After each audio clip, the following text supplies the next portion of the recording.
سورہ فتح آیت نمبر 15 لسم رکو شپگشتم سپارہ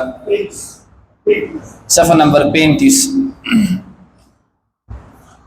اعوذ باللہ من الشیطان الرجیم بسم اللہ الرحمن الرحیم سيقول المخلفون إذا انطلقتم إلى مغانم لتأخذوها ذرونا نتبعكم يريدون أن يبدلوا كلام الله قل لن تتبعونا كذلكم قال الله من قبل فسيقولون بل تحسدوننا بل كانوا لا يفقهون إلا قليلا صدق الله العظيم. سورہ فتح آیت نمبر 15 لسم رکو شپگشتم سپارہ صفحہ نمبر 35.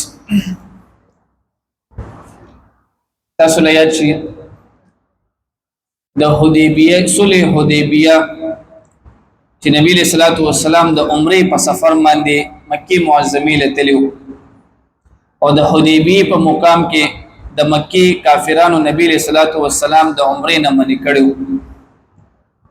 چې کله نبی صلی الله علیه وسلم را واپس شو مدینه منوره ته رو رسیدلو نو يهودو چې کوم دي دا یو مشوره کړې و چیرې مونږ په مدینه منوره باندې حمله کوو. د خیبر چې کوم يهوديانو دي دا مشوره کړې و چې مونږ په مدینه منوره باندې حمله وکړو. نبی صلی الله علیه وسلم ته دا اطلاع راغله چې یاره تاسو تلی وې د عمره پنیت باندې مکې ته خو د خیبر چې کوم يهوديانو اغي دا یو مشوره کړې ده چې مونږ په مدینه منوره باندې حمله کوو. نو دا د نبی صلی الله علیه وسلم طریقه ده. سیرت چې کلم تاسو ګوره نو نبی صلی الله علیه وسلم چې کله په یو کار کې قدم ایږدي یا په یو کار کې عمل شروع کوي نو اول دغه تحقیق کوي. به تحقیق نبی صلی الله علیه وسلم په یو شی کې قدم نه ایږدلې. دا یو پنځه شپږ صحابه روغستل وی تاسو به کوم د خیبر تلاړ شي یو تی وی وی تبه کوم د ځان مسافر التشو کی چې یو مسافر یم. بل صحابي ته وی تبه التزان تاجر شو کې چې خیبر ته چې کوم د تجارت په غرض سره راغلي. دریم ته دا خبر وکړه وی تبه التلار شي وته چې نه چې کوم د سیر او سیات راغلي ما تو ورزه یم. داس کسان نبی صلی الله علیه وسلم په تور جاسوسي لپاره التولېګل چې ماته دا کم خبر راغلي دی چې آیا دا خبر رښتیا دی او که دروغ دی. نو دا صحابه التلاړل خیبر ته التنه چې دی رالل نبی صلی الله علیه وسلم ته ریپورت پیش کړو وی او بالکل د الله پیغمبره يهود چې څومره دي د خیبر اغي مشوره نه د کړه بلکې فیصله کړی دا چې مونږه په مدینه منوره باندې بسکو حمله وکړو. نبی رسول الله تو فرمایي ودا ستلې ودی ته ان شاء الله مونږه د حمله موقم ورنکو او مونږه په دې باندې حمله وکړو. او ماته ستویلو سوره فتح ته فتح ولي ویل کیږي چې کله دی د مقام حدیبیه را واپس ول مسلمانان نو الله دا سورت نازل کو انا فتحنا لك فتحا مبینا مونږ تاسو له کوم دی یو غټه فتح درکله. نو د دې فتح نه مراد کوم دی د خیبر فتح وا او دا ان قریب شوی دا. نو نبی صلی الله علیه وسلم ته الله حکم وکړو چې تاسو را په دې حدیبیه په دې سفر کې کم صحابو هغه څومره دي 1400 دا 1400 صحابه به تاسو د خیبر ته زی اسنه دا منافقان به استاد راځي او دی خو تا نه پاتې شوی تا ته کوم دی بانی کړی وي چې مونږه مکی ته ځکه نشوتلی تاسو سره عمره ته چې زمونږ دلته مالونه پاتې کیږي زمونږ کور کې څوک نشته دی. او دی منافقانو ته پته ده چې د يهود وانه بچ کم دی مسلمان غلبه کوي نو دا منافقان به اوستا ترازی او تا ته بسوي چې مونږ هم د سره زو چرته جنگ ته ځکه الله پاک چې کوم دی نبی صلی الله علیه وسلم تزیر د فتح ورکړو دلته چې کوم دی الله تعالی د منافقانو حالت بیانې چې یو د چې کله ته خیبر تزینو دی بتا ترازی او دویم چې کله خیبر ته فتح کې د يهودو سره مال او دولت ډیر زیاتو سونا چاندی مال او دولت نو دا منافقان بتا ترازی او تاسو ته وي چې مونږ هم تاسو سره یو او د الله پیغمبر دی خلکو له بده سن ورکه مال غنیمتونه بنا ورکه دا هغه خلک دي چې تکله د عمره پنیت باندې مکی مکرمه لتنی دي ته نه پاتې شویو لہذا پدی مال غنیمتونه کې بسرف تاسو سره د حدیبیه د سفر ملګری توته غنیمتونه ورکه او الله فرمای چې دا منافقان داس خلق دي چې دي چې کم دي د الله تعالی خبره هم بدلی د الله حکم دا دی چې دی و چې کم دي تاسو سره چرته نزي د خیبر جنگ ته نزي او دي تا راځي چې مونږ هم در سره وزو لہذا دي ته پتلو کې څه گنجائش نشته ده ځکه چې دي ته اول پاتې شوی دي دلته هغه خبره کیږي چې الله تعالی مسلمانانو ته خیبر فتح ورکړه او بیا مسلمانانو ته کوم دي الله تعالی مال غنیمتونه ورکړل نبی دا منافقان راغل وير مونږ هم تاسو سره لہذا مونږ ته هم کوم دي تاسو سره کوي غنیمتونه راکې الله دا غي ذکر کوي سيقول المخلفون ضرب ويرستفات شوي خلق يعني منافقان اذا انطلقتم هر کله چروان شیتاسو الى مغانم د غنیمتونو طرفتا لتاخذوها تاسو واخلها غنیمتونه زرونا پریک دې مونږه نتبعكم چې مونږ روان شو پتاسو يريدون دا منافقان غواړي ان يبدلوا كلام الله چې بدل کړي د الله تعالی او کا قلت تو نبی له صلوات و سلام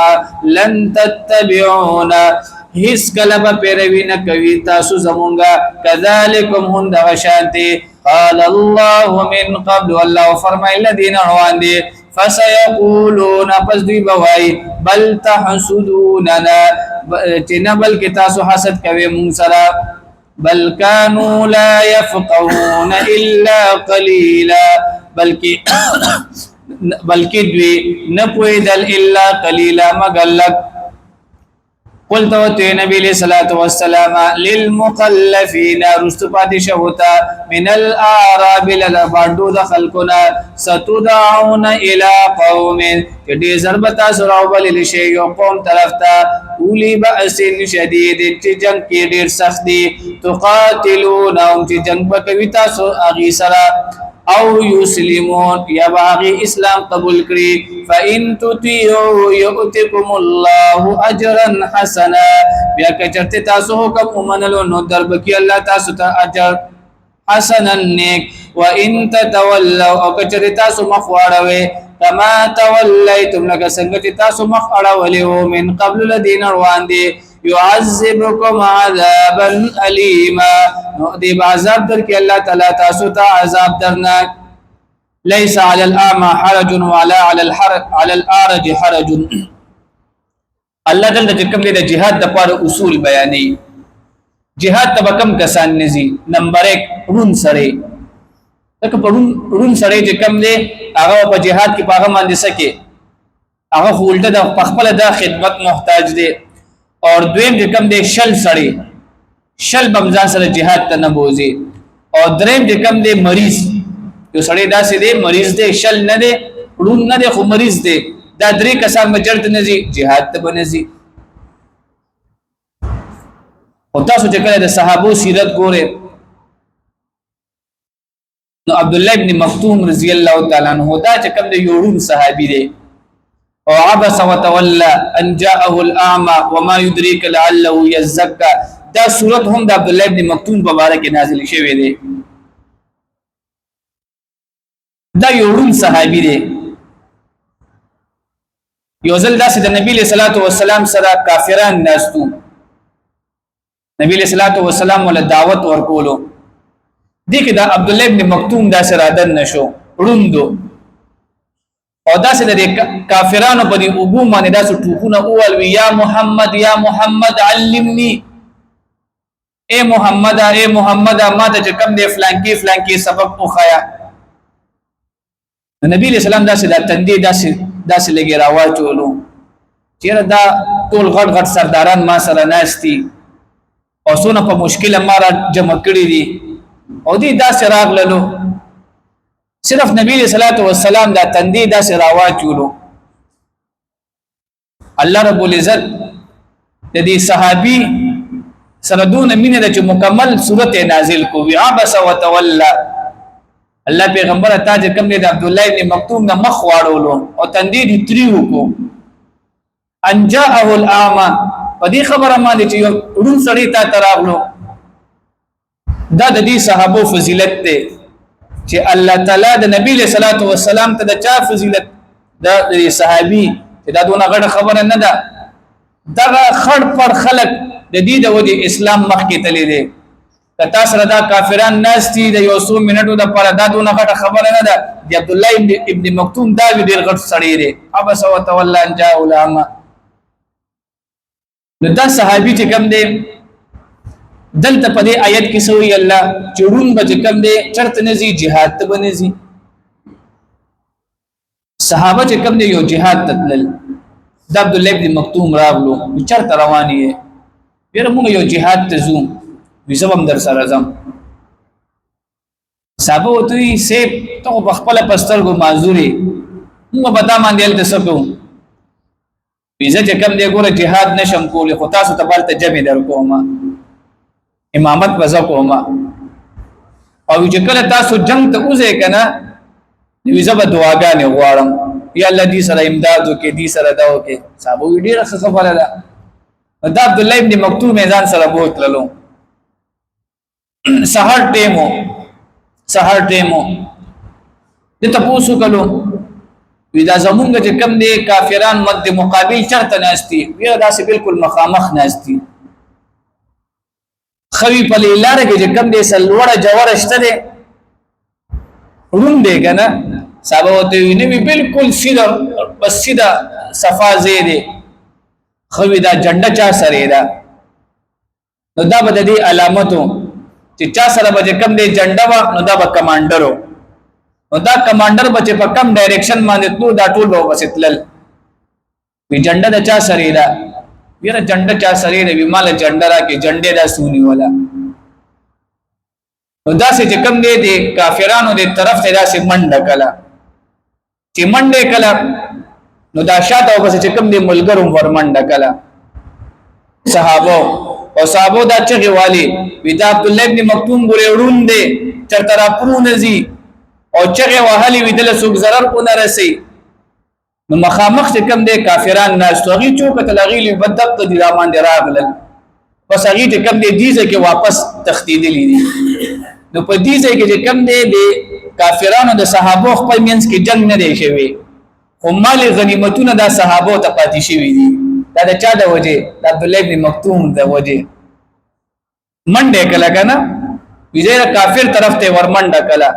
او چغه کلا وی نعره تکبیر شاته نو بس دي چغه والی وی د عبد الله ابن مکتوم ګره ورون دې سو کو د zarar اون رسي او دا ټول و بس دا سه ورمنډه کله انت مخامخ چې کم کافران ناشتو هغه وی دقه رامان دی راغل ټول هغه چې دا ټول په hebat سره وکتل نو ناشته وی په ځای باندې پر خو له واغیم او تختیدل او چې سونه مالونه وسرو باقي قیمتي دا لوخیو بګي دا ټول په مال غنیمت کې هغه ته پاتې شول. وګوره عبد الله ابن مکتوم دا هغه صحابي دی چې پستر ګمان دړون دی او د جهاد جذبه دومره ده چې ویزم د سره جهاد تزم. دلته الله تعالی اصول بیانې چې درې قسم خلق دا بچرد نزي جهاد ته بنزي. ليس على الاعمى نشته دې پړون باندې حرج سغنا ولا على الارج او نشته دې پشل باندې حرج سغنا ولا على المريض او نشته دې په بیمار باندې حرج سغنا ومن يطع الله او روند او شل دې او مریض دې ګناه به دې نشته دې جهاد ته نه تتلو خدا دا چې د الله تعالی او د نبی صلی الله علیه وسلم اطاعت وکړي په نور احکاماتو کې منځ دې روزه ده حج دې زکات دې حقوق الله دې حقوق العباد دې ومن يطع الله ورسوله وسوق حکم من الله تعالی او د نبی صلی الله علیه وسلم يدخله داخل بکرید الله تعالی دې جنات تجري پداسه باغونو کې چې بهيږي با من تحتها الانهار داغدلان نهرونه ومن يتولى وسوق مخواړوي يعذبه عذابا اليما والله بدل عذاب ورکی درناک عذاب واخر دعوانا الحمد لله رب العالمين.